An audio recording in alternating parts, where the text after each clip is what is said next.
She said it while rinsing a wine glass like she was commenting on the weather. We have separate lives. Not angry, not dramatic, just observational. A conclusion she'd already reached privately. I remember nodding before I understood what I was agreeing to. Separate lives. The phrase felt clinical, like something you'd read in a couples therapy article. We both worked long hours. We had different friends, different hobbies, different rhythms. Maybe she was just naming what had quietly formed over the years.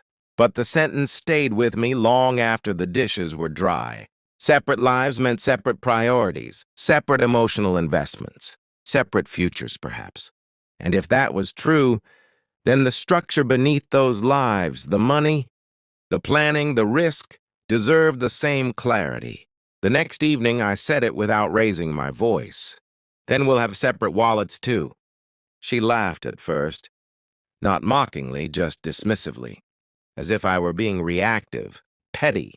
Don't be dramatic, she said. It's not about money. I didn't argue. I didn't accuse her of anything.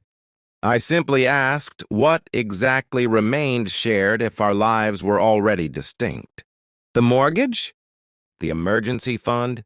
The retirement account? If we were independent in spirit, shouldn't we be independent in structure? She waved it off. You're overthinking it. Maybe I was. But I've always believed that vague language hides real consequences.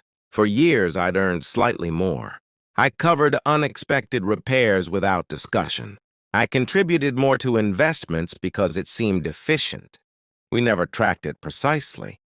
We trusted the idea of ours. I never kept score. I assumed we were building something unified. If we weren't, then the system needed to reflect reality. I scheduled a meeting with a financial advisor the following week. I didn't tell her immediately. Not out of secrecy, out of certainty. I needed to understand the mechanics before. I presented the decision as more than emotion.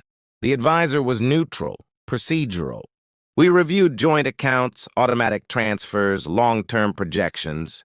He explained what separation would look like without dissolving the marriage. Proportional expense splits, individual savings accounts, defined contributions to shared obligations. It was methodical, unromantic, clear. When I told her about the meeting, she stared at me differently, not hurt, not yet, but unsettled. You're serious, she said. Yes. The bank appointment was 2 weeks later. We sat side by side in a small office with glass walls. The representative confirmed our request. Joint checking converted into individual accounts, with a fixed monthly transfer for shared bills. Investments divided proportionally, credit lines separated.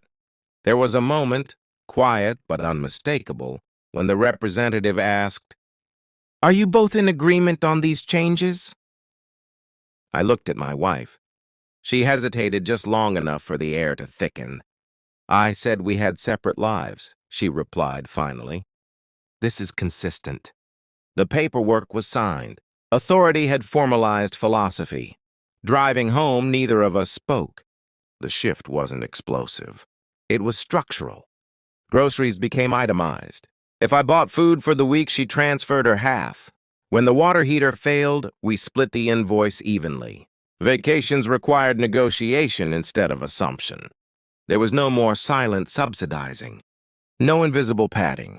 At first it felt cold, transactional. I questioned myself in the quiet hours. Had I reacted out of wounded pride? Was this about control disguised as fairness? But something else surfaced too, steadiness.